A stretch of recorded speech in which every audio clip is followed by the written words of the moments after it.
banyak di antara orang-orang yang tidak menghadirkan perasaan dalam dirinya bahwasanya akhlak itu ibadah. Ketika kita baca Quran, kita merasa kita dapat pahala. Tapi ketika kita berakhlak mulia, ketika kita lembut kepada istri, seakan-akan itu tidak berpahala, seakan-akan itu bukan ibadah. Padahal akhlak adalah ibadah yang sangat agung.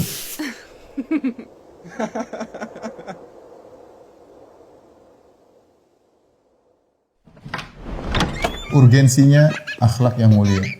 Yang pertama, akhlak adalah poin yang besar dalam syariat karena Allah memuji khusus tentang sisi akhlak Rasulullah sallallahu alaihi wasallam ya.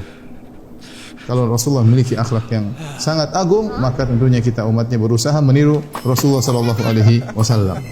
Yang kedua, Nabi sallallahu alaihi wasallam diutus untuk menyempurnakan akhlak. Seakan-akan agama ini tujuan utamanya adalah untuk memperbaiki akhlak. Ini menunjukkan bahwasanya akhlak dalam Islam memiliki porsi yang sangat besar. Kemudian hal yang menunjukkan urgensinya akhlak, sebab yang paling banyak memasukkan surga tiga adalah akhlak yang mulia. Ya, dalam suatu hadis dari Abu Hurairah radhiyallahu taala anhu, Nabi ditanya, apa sebab yang paling banyak memasukkan orang ke surga? Rasulullah SAW mengatakan, bertakwa kepada Allah dan akhlak yang mulia. Kemudian di antara hal yang menunjukkan urgensinya akhlak mulia, Nabi SAW menjadikan akhlak yang mulia sebagai barometer tingkat keimanan. Kata Nabi SAW, orang beriman yang paling sempurna imannya adalah yang paling bagus akhlaknya. Dan sebaik-baik kalian adalah yang terbaik bagi istrinya. Kenapa bisa demikian? Karena akhlak yang mulia adalah praktek nyata daripada keimanan. Makanya contoh seperti seorang, ya sering saya sampaikan, kalau orang pelit misalnya, berarti dia kurang beriman ya. Karena Nabi SAW mengatakan wala yujtami' asyuh wal iman fi qalbi 'abdin abada. Tidak akan berkumpul pelit dan keimanan dalam hati seseorang.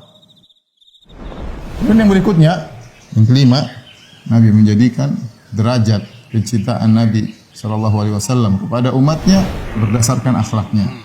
Gampangannya, kalau ingin dicintai oleh Nabi SAW, maka berakhlak mulia karena Nabi SAW menjadikan akhlak mulia sebagai barometer kecintaan Nabi SAW. Baik.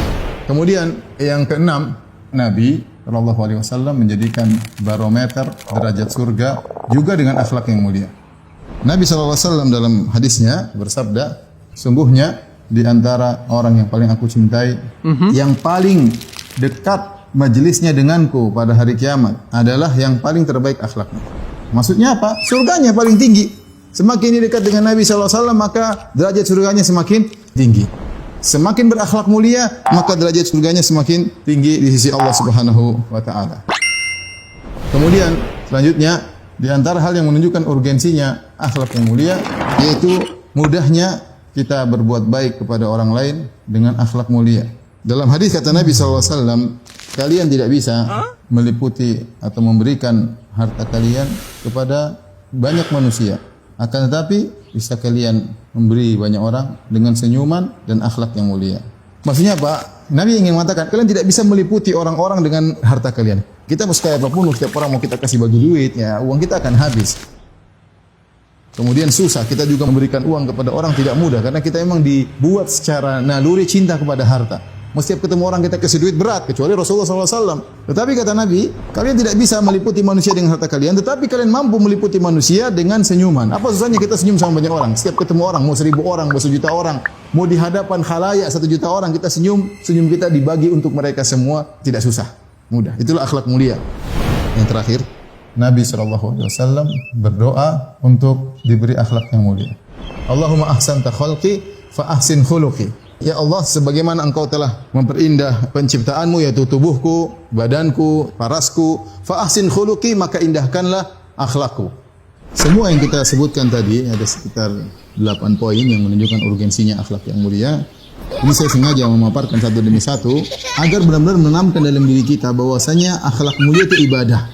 Maka hati-hati dalam bertutur kata, hati-hati dalam menulis status, hati-hati dalam komentar, hati-hati dalam ketika berbicara, hati-hati dalam bersikap. Ya, ini semua adalah akhlak yang mulia dan diperhatikan oleh syariat Islam. Kenapa saya ingin sampaikan ini? Karena dari sini kita tahu akhlak mulia bisa kita raih dengan dari sananya. Ada orang dari sana yang baik, Ada akhlak mulia kita bisa peroleh dengan perjuangan.